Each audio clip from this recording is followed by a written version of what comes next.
Here's the 30-second lesson on what legends know. Never practice nunchucks in a crowded room. Never eat chole before a road trip.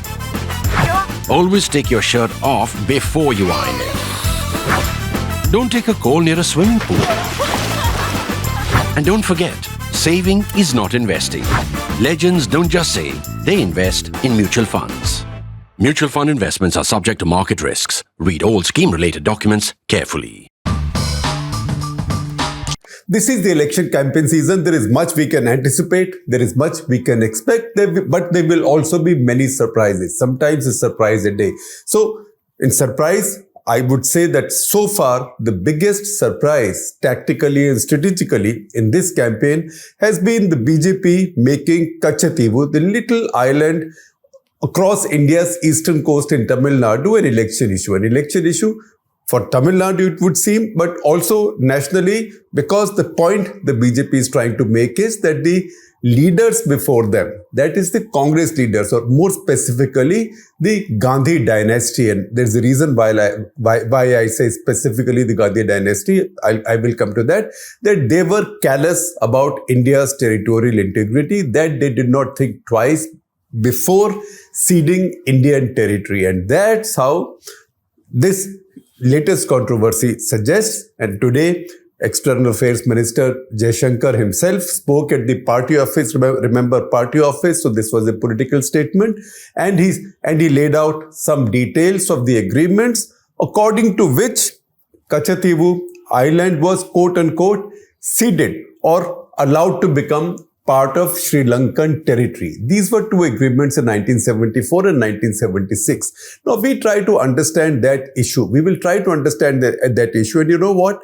This will play out like a complex movie. One of those complex, long movies. I'm trying to make it not long today, not too long today, but like one of those complex movies where two stories run alongside. And usually one runs in the present, one runs in flashback. In this case, maybe two stories run parallelly, one also a little bit in the flashback, because two issues are involved here. One is territory and the other is people. The territory is just about 285 acres or 115 hectares on a good day. On a good day means because this is an island, these are also shallow seas, so tides, there is some territory that you see when high tide is on, some territory you see when the tide recedes, and then water level changes take place also. So the territory at best is about 115 hectares. 115 hectares comes to about 1.15 square kilometers. If you just want to see it in sort of terms that we can easily visualize, it's a bit like the length of 2 football fields and the width of a cricket field, right? Maybe a little bit longer, again, given the tidal status. So not very much. That is a very small territory. It's a very small territory with no habitation on it, very little vegetation barring some shrubbery, because again, these are coral islands. There is very, very little organic matter there. It is, however, a foot in the sea. It's a foot in the sea. And there, in earlier 20th century, some devout Christians also built a little church, a tiny church to Saint Anthony. But it has generally been linked to the diocese of Jaffna. Jaffna, as we know, is in Sri Lanka. Now, this island where nobody lives, it is important because around the island there is a lot of fishing. So there is a lot of fishing for Sri Lankan fishermen and women. There is also a lot of fishing for Indian fishermen and women.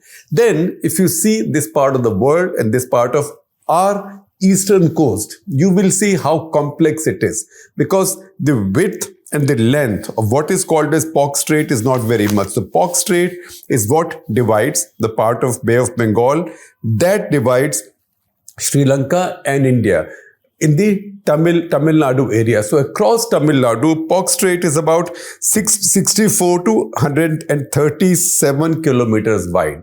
So 64 kilometers to at its narrowest. So in the past, ferries have been running here between Sri Lanka and India for a long time. Also, there was a time in the distant past, pre-1964, there was a time when a train used to run from Chennai, or what was then Madras, to Dhanushkodi in Tamil Nadu, From there, you could then transship to the Sri Lankan side and then take a train from Mannar to Colombo. So you could reach from Chennai or then Madras to Colombo like that.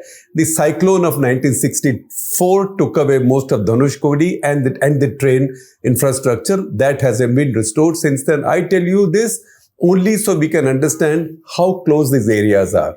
Now, if you see this area, these are very shallow seas. First of all, the width of Palk Straits is not that much. Now, what is Palk Straits? That's again a story. When we were growing up in school and we used to listen to All India Radio, Akashwani in Hindi they would say, Palk Jal Damru Madhya. Jal Damru Madhya is very chaste Hindi for a strait, right? So Palk. So we used to think, because this was the 1960s, that this has something to do with Palk as in Pakistan. No, this is not Palk. This is Palk. Palk, P-A-L-K. And where does it come from? This comes from the name of Robert Palk. Robert Palk was the governor of Madras between 1755 and 1763 under East India Company. So like many other landmarks in the subcontinent, this one is also named after a colonial either bureaucrat, ruler, general or an explorer. In this case, a colonial bureaucrat or bureaucratic ruler of Madras. That is where the name Palk Strait comes from. Again, I told you how narrow it is, how little the distance is. Its length also is just about 137 kilometers. So its length is about as much as it is wide at its widest. So that is as narrow the area is. Then the important thing is it's very shallow. So again, take a close look at the area and you see this NASA picture. This is the NASA picture of what international maps call Adams Bridge. In the Indian view, it will be Ram Setu. These are the remnants of the bridge according to the widely held belief in India that Lord Ram and his Vanar Sena built in this region to cross from the Indian side to Sri Lankan side to get Sita back and to fight the war with Ravan on the Sri Lankan side. So in the area of Ram Setu or Adams Bridge, the water level, the water depth is just 1 to 3 meters. That's just a bit like the shallower areas of a swimming pool. This is that shallow. That's why from the satellite, you can see so much of these structures underwater because the level of water is very low. Even then, if you look at the entire Palk Strait, the average depth in deeper areas is 20 meters. That's all. The deepest areas are 35 meters. What that does is, this also makes the proximity of the two countries, of the two coastlines, also the affinity of the populations on both sides, because on both sides, predominantly it's a Tamil population. On the Indian side, entirely Tamil. On Sri Lankan side, mostly Tamil. So there is a lot of familial connections. There is also a lot of toing and froing. There's been gun running in the past. The two navies, Coast Guard also from the Indian side, they've been operating sometimes together, sometimes at contrary purposes, at cross purposes to each other. Since insurgency started in Jaffna, in Sri Lanka, both navies and Coast Guard on the Indian side have tried very hard to stop it, barring the early years in 1982, 83, 84, until Mrs. Gandhi's period, when it was generally believed, and I would say this was a correct belief, that Mrs. Gandhi's government was involved in helping Sri Lankan guerrillas or Sri Lankan insurgents against the Sri Lankan government. Now, that's a different story that we'll talk about at some other point of time. In fact, I've talked about some of this and I will share links to some earlier episodes of Clutter on this. Please check those out. Now, with this background, locate this island. This island, uninhabited, nothing grows there. A church, which is just a church, which people visit from both sides. People visit on Christian festivals, which is twice or thrice in a year, no more. But both sides, the fishermen thought that they had the rights to fish in this area. Until 1974, this wasn't such a problem. In 1976, there was an agreement between India and Sri Lanka, which limited Indian fishermen to what was seen then as Indian territory and Indian exclusive economic zone. That is the issue right now. Because what is the BJP saying? What did External Affairs Minister Shankar say today? They say that until 1974, the agreement in 1974 said that was the Indira Sirimavo agreement. There's a bunch of agreements between India and Sri Lanka that I will come to as we go along. I will give you a listing. But in that agreement, after that agreement, Sardar Swaran Singh, who was External Affairs of India, and before that also, there were commitments, solemn commitments made in Indian Parliament by Congress governments that fishing rights of Indian fishermen had been fully protected in this area. However, with the 1976 agreement, these were given away. So that is the one issue. These agreements have also been attached in some RTI replies that MEA has given to people who have asked questions. So there is one RTI reply of 2015, of which I am sharing a copy with you. There's another RTI reply which just came out very recently in March, and this is the reply that came within a week of a question being asked and RTI being filed by K. Annamalai, the BJP party chief in Tamil Nadu. So I will share both the links with you, both details with you. So 2015 RTI, for example, MEA said, and this is under Modi government, and I quote from the RTI reply, "This did not involve either acquiring or ceding of territory belonging to India, since the area in question had never been demarcated. Under the agreements, the island of Katchatheevu is on Sri Lankan side of the Indo-Sri Lankan international maritime boundary line." Now we have to understand what's happening here. Until 1974, Katchatheevu is an area of contention. It is not an area in Indian control. Since 1921, the island of Katchatheevu had been under the control of the British Ceylon. Remember, Britain controlled both countries then, India as well as Ceylon, as Sri Lanka was known then. Indian contention is that before that, it is the Raja of Ramnad or Rameshwaram who controlled this area. Sri Lankans, on the other hand, said, oh, 17th century, we controlled this area. We have evidence of that. So those arguments had been going on in the 60s, and there's a lot of documentation. There's a lot of detail and correspondence, which is also available in RTI replies given by MEA. These include a note by Y.D. Gondavia, who was India's foreign secretary in 1961. So this is a note dated 10/5/1961, in which he says India has a legal case on Katchatheevu, but it's like a 50-50 case at best. And it's better right now, given the instability in Ceylon, that we don't raise this issue. M.C. Settleward, the Indian Attorney General in 1958, opined that India did have a legal case on this. And also, all those who said that India had a legal case on this, as later the head of the history section in the MEA, they said India has a historical argument. It may not be an argument in its finality, but it is an argument that should be used to get fishing rights for Indians in this area. So that is the detail that the MEA has given out in its RTI replies. Now look at some other things. June 2011, Jayalalitha government in Tamil Nadu, Shankar is absolutely correct when he says this is not an issue that's popped up just now. It's an issue that's been sub judice in 2 cases in Supreme Court.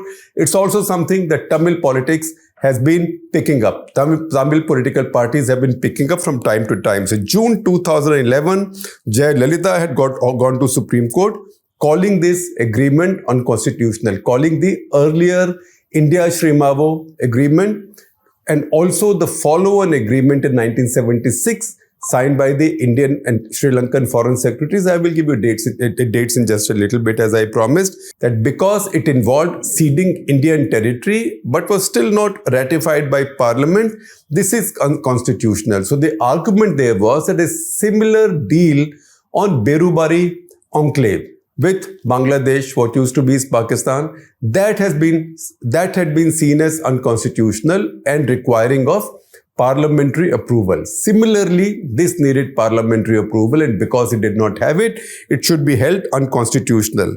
Government of India appeared through its counsel in Supreme Court in 2014. It was the UPA government. Then we have to be very, very careful with timelines. So Feb 2014, Government of India appeared and its counsel said, and I quote, "No territory belonging to India was ceded nor sovereignty relinquished, since the area was in dispute and had never been demarcated. That's why, because nothing has been ceded, no amendment is required. Once again, read it with what MEA has said in another RTI reply in 2015. In fact, 27 January 2015, under Modi government, I read out that line to you earlier, again saying the same thing. This did not involve either acquiring or ceding of territory belonging to India.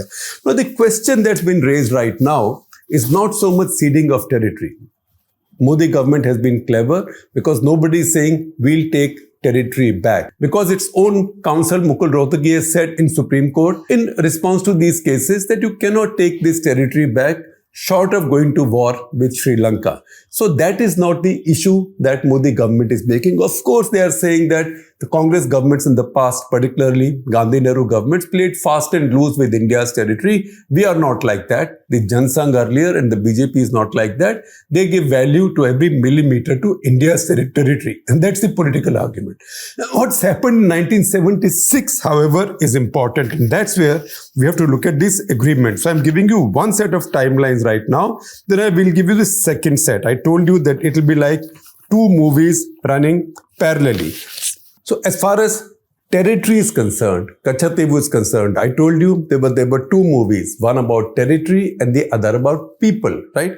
As far as the territory is concerned, Sirimavo-Indira Pact of 28th June 1974, which said that all right, Katchatheevu falls in territory, which is Sri Lanka's sovereign territory, maritime territory.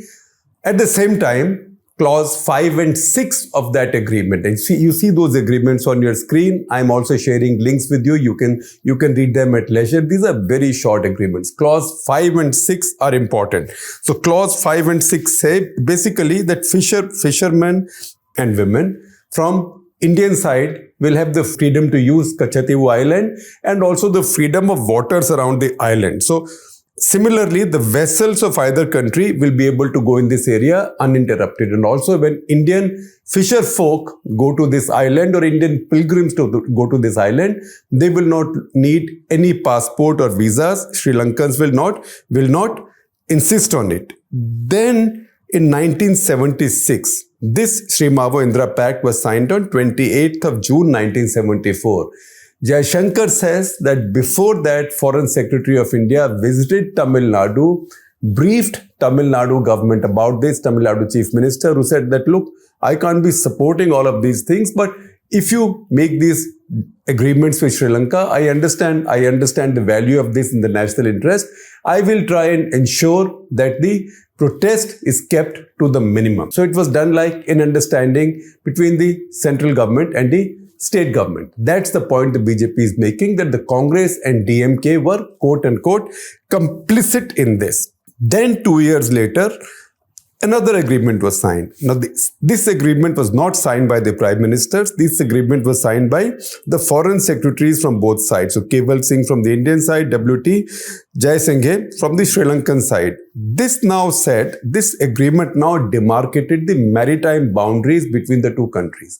In this agreement, the freedom that Indian fisher folk had earlier of access to Katchatheevu, that no longer existed, because this now said that each side will be in full control, full sovereign control of the territory that it owns. So 23rd March 1976, this was signed. In July 1976, by the way, a follow-on agreement was signed where Maldives also became a party. And that was the India-Sri Lanka-Maldives agreement, marking out the tri-junction. So this first agreement, so this 1976 23rd March agreement, which is the contentious one, which took away the Indian fisher folks' rights to Katchatheevu. Along with this agreement, there was another agreement getting Indian fisher folk the right to fish in something called the wedge area. The wedge area, which is lower down, not far from Kanyakumari, closer to that area, so further south from Ram Setu area. That agreement also said that if hydrocarbons are found there tomorrow and India explores, then India will inform the Sri Lankans and Sri Lankans will stop fishing there. So India will be able to explore the economic benefit of mining and hydrocarbons in that area.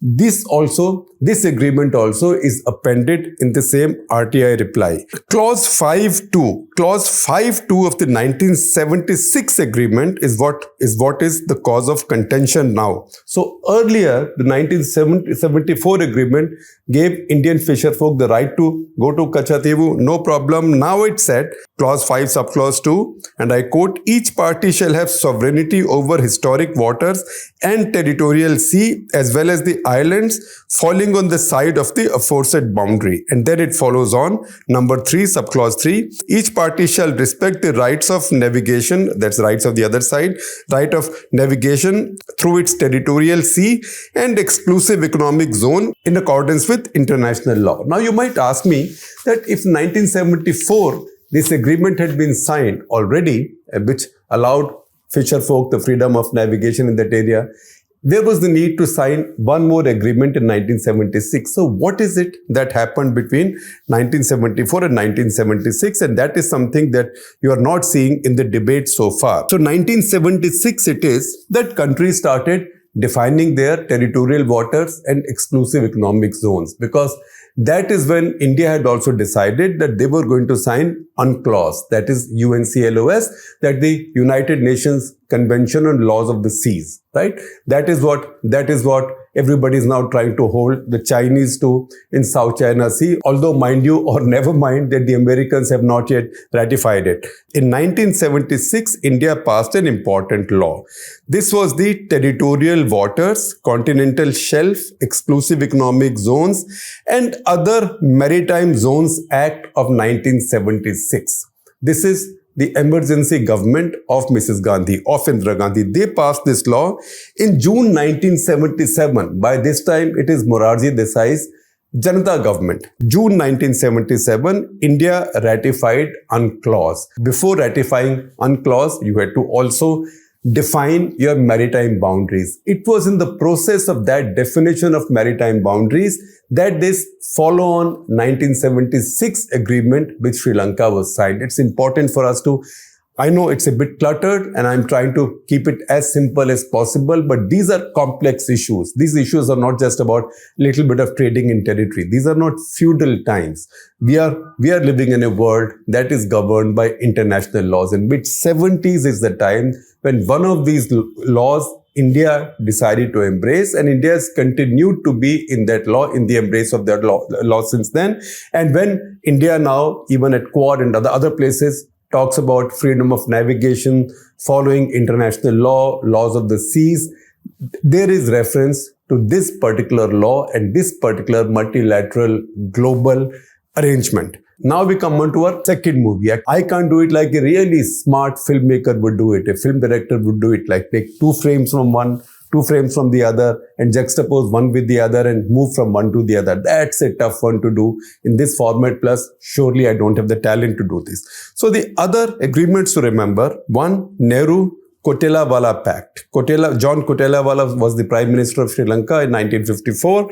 So Nehru-Kotelawala Pact of 18 January 1954. Number 2, Sirimavo-Indira Shastri Pact, 30th October 1964.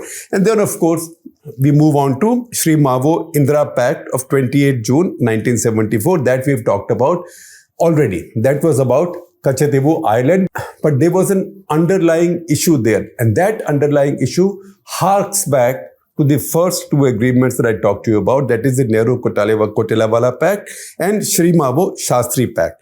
Now, when Sri Lanka became independent, same time as India, 1947, Sri Lanka had about 780,000 people, Tamils of Indian origin. Sri Lanka had quite a few Tamils of Sri Lankan origin. That's in Jaffna, or Jaffna Tamils as they are called, Jaffna, Trincomalee, Batticaloa, areas like that. That is mostly northeast, like that. But Sri Lanka also had in the Sri Lankan heartland, the highlands in particular, Kandy, and higher than Kandy, the plantation country. Sri Lanka had 780,000 Tamils of Indian origin who were plantation Tamils who were left stateless as Sri Lanka became independent. As Sri Lanka became independent in 1947, those in power were still Sinhala nationalists. They continue to be in power, and that's been the problem in Sri Lanka. That's been the issue, the ethnic issue, the Sinhala chauvinism or Sinhala versus Tamil issue. Although we are more familiar with Sinhala versus Jaffna Tamil issue, but just as there was a Sinhala versus Jaffna Tamil issue, there was also an Indian Tamil issue. So 1946-47, there were 780,000 plantation Tamils of Indian origin. How did they get there? They or their parents, or in some cases grandparents, had been shipped by the British to work on coffee and then tea and cardamom and spice plantations in Sri Lanka. That's precisely what they did across the world, to so many islands in the West Indies, for example, Mauritius, so many places, all kinds of crops the British grew, and they took laborers from India. That's how they took Tamil laborers into Sri Lanka, into Ceylon then. Now they were stateless. Where would they go? The Sri Lankan Sinhala chauvinist government did not want to give them citizenship and thereby voting rights, because if they had given them voting rights, then the percentage of Tamils would have gone up, and Tamils at that point tended to vote for the left. So they did not want it, and that is what led to trouble, because where would this 7.5 lakh, nearly 8 lakh people go? It was a lot of people at that time, and India was already dealing with a population exchange with Pakistan, which was violent. So this continued for some time. For example, first Sri Lanka passed Ceylon Citizenship Act, which the basic purpose of that law was to discriminate against these Indians. This was a 4 Feb 1948 law. Only those could be given citizenship who were third generation Indians, which means whose fathers had been born in Sri Lanka. That was very difficult for Indians to prove, because in many cases, Indian migratory labor tended to come back to India to deliver their babies. And then they took their babies back. So this generation's fathers, in many cases, were not born in Sri Lanka. What that meant was that under this law, only 5,000 of the 780,000 Indian plantation Tamils qualified for Sri Lankan citizenship. All the others were rendered stateless. Then there was pressure from Government of India, and later in 1948 they passed one more law. Later in 1948 they passed one more law where they said, all right, more Indian plantation Tamils can get citizenship provided they've had 10 years of continuous living in Sri Lanka, or 7 years if they were married, and also if they passed a certain income threshold. That again was very onerous for these poor Indian plantation Tamils. In this, however, not just 5,000, but 1 lakh people qualified. So 1 lakh 5,000, what happens to the remaining 6 lakh 70,000, which by this time had also grown because populations grow, people produce babies. In 1947, Sri Lankan Parliament of 95 had 7 Tamils. Even that was not acceptable to Sinhala dominated governments. So in 1949, they passed one more amendment. That is the Ceylon Parliamentary Elections Amendment Act number 49, which stripped Indians of the right to vote. That you could be citizens, but you will have no right to vote. So 1952 election, upcountry Tamils did not have even one MP. They had 0 MP in Sri Lankan Parliament. In the previous election, they had got 7 MPs. So that tamasha continued until the Nehru-Kotelawala Agree Pact of 18 January 1954, when it was agreed that India will allow repatriation of Indian origin Tamils, but only on voluntary basis. Sri Lankans they were insisting that they will first decide who will they give citizenship to, and anybody who does not qualify for their citizenship will automatically be given Indian citizenship. India insisted in this agreement, and that was accepted, that India will give citizenship only to those who voluntarily agree to be repatriated. Now, it's very difficult for poor people just to be repatriated, thinking that, oh, that country will give me citizenship. This poor family has been in one country for 2 generations, maybe 3 generations, is very poor. It's very difficult for them to uproot themselves. That's why very few really came to India, and they continued in Sri Lanka as stateless citizens. Partial answer to this came up on 30th October 1964 under the Shastri Pact. Sirimavo Bandaranaike had now become Prime Minister of Sri Lanka. India-Sri Lanka relations had also improved. Lal Bahadur Shastri was doing a lot of repair work. Nehru had passed away, India was facing an imminent threat from the Pakistanis. The Pakistanis were being very belligerent. India had just seen the Hazrat Bal crisis in Kashmir, the war in Goa for the liberation of Goa. 1962 war had been lost. Indian armed forces were being reconstructed, rebuilt. So he signed this agreement with Sirimavo Bandaranaike, in which India agreed to take back 5.25 lakh of these Tamils should they wish to come to India. Another 3 lakhs Sri Lankans now accepted as their citizens. So they said they will give citizenship to 5.25 lakh will come back to India if they wanted to. And India agreed to give them citizenship. Not all of them came. The fate of 1.5 lakhs was still uncertain. This again festered. Then on 28th of June 1974, we cut to the Indira-Sirimavo Pact, which was about Katchatheevu, but the underlying understanding was that with this, the remaining 1.5 lakh Sri Lankan Tamils, plantation Tamils of Indian origin, and their children who may have been born since 1964, they would also be given Sri Lankan citizenship. And that's how these stateless people found a home. Now, the fact is that Sri Lanka did not fully live up to its promises. And this tamasha went on in 1982, and that's when India-Sri Lanka relationship became really bad. This is when Mrs. Gandhi became very hostile to Sri Lanka. J.R. Jayawardene had come to power just before this. And the fact is that in his election campaigns, first time he became Prime Minister in the summer of 1977. That's the year Mrs. Gandhi lost her election. Then he became president. In his election campaign, he used a line. He said, look at these Indians. They are wonderful people. I mean, implication, I'm not quoting his words exactly, but basically complimenting the Indian people for throwing out the cow and the calf. Now remember, the cow and the calf was then the election symbol of the Congress party. And he said, if Indians have thrown out the cow and the calf, why can't you Sri Lankans do it? So the reference was to Sirimavo Bandaranaike and her son Anura. And that was his campaign line, which irritated Mrs. Gandhi a great deal. And the roots of the Sri Lankan insurgency and Indian support to it, I believe, lie somewhere there. So Mrs. Gandhi decided to be tough with him. In Sri Lanka by 1983, ethnic riots broke out. In 1988, under Rajiv Gandhi's pressure, after the Indo-Sri Lanka Accord, Sri Lanka passed another law. This is Jayawardene's government, called Grant of Citizenship to Stateless Persons Act, to all Indian Tamils. This now said, this will apply to all Indian Tamils who hadn't applied for Sri Lankan citizenship earlier. Because you know what? It's very tough for human beings just to leave their homes and go to another country, even it happens to be their ancestors' native land.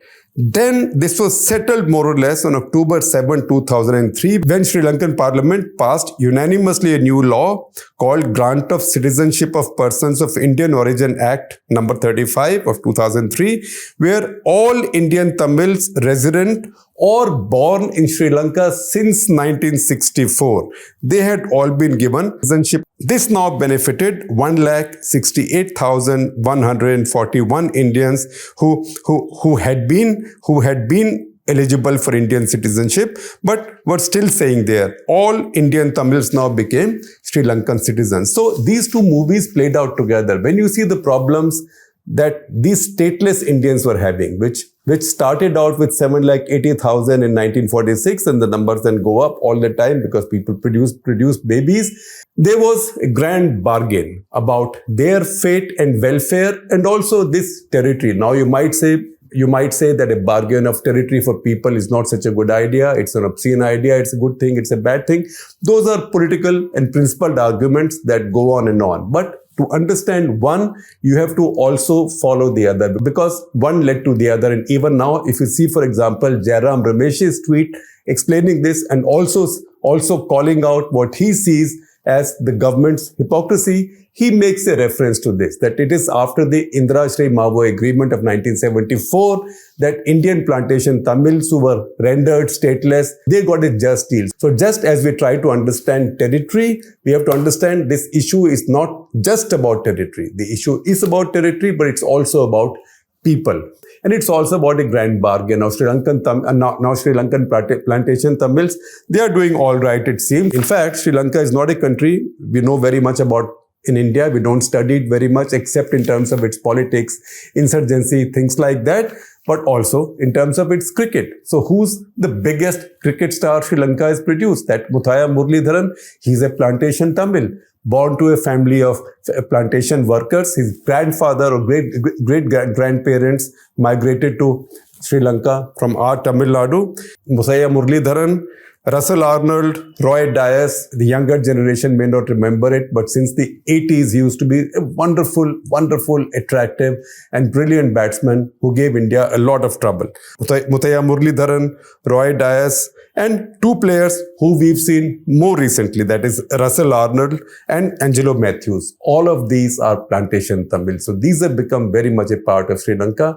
In some ways, even more integrated than Jaffna Tamils. That said, we've also seen some references here made to the India-Bangladesh agreement on the exchange of enclaves. Now, the Congress now is hitting back at the BJP, saying that you are saying that we gave away this 1 square kilometer of land, which Indira Gandhi had described in 1968, and that is something that Jai Shankar mentioned today. She had described it as a little rock, sort of contemptuously, and he said that was like her father, Jawaharlal Nehru, describing Aksai Chin as a place where not a blade of grass grows. And Nehru also in 1961 described this Katchatheevu issue as this little island which counts for nothing, where it's no more than a nuisance. And he said, I don't like these issues remaining pending and coming back again and again. So his point was that Congress party gave away this territory, and Congress party has a permissive attitude to Indian territory. So the Congress party is now hitting back, saying, but you signed an agreement with Bangladesh in which Indian territory was ceded to Bangladesh, and India actually lost more territory. There is, however, a more complex history to that one also that we need to understand. Today, we don't have the time to go into all of that. That was an agreement that was signed by the UPA government under Manmohan Singh. The BJP had blocked that agreement, unfortunately.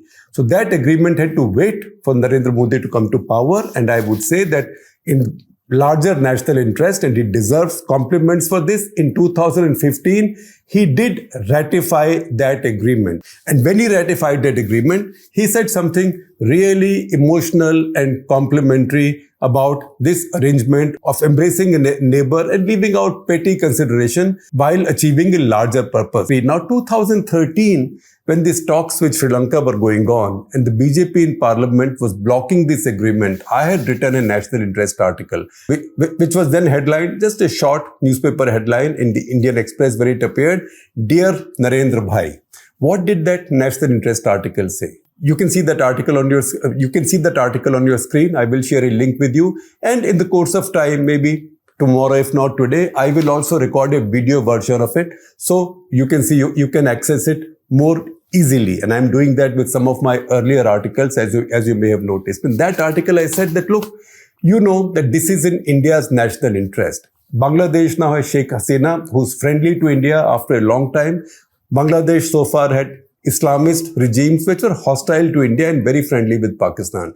She has gone out on a limb, catching your insurgents, catching your Alpha insurgents, others, and handing them over to you. She's also gone out on a limb, going after her own Jamaat-e-Islami and hanging them. And one of them escaped. Where did he go? He went to Pakistan and is living in the protection of Jaish-e-Mohammed. So what do you want? Do you want a relatively secular, liberal nation to your east? Or do you just want a Bengali-speaking Pakistan to your east? At that point, he did not intervene. But as we know, as soon as he came to power, that process started again. And the relationship between India and Bangladesh with that land boundary agreement. And with the land boundary agreement, India also settled its maritime boundary with Bangladesh. That's been one of the bigger foreign policy success stories of this government, I would say, because they completed it, but also a foreign policy success story of our rival parties working to common purpose.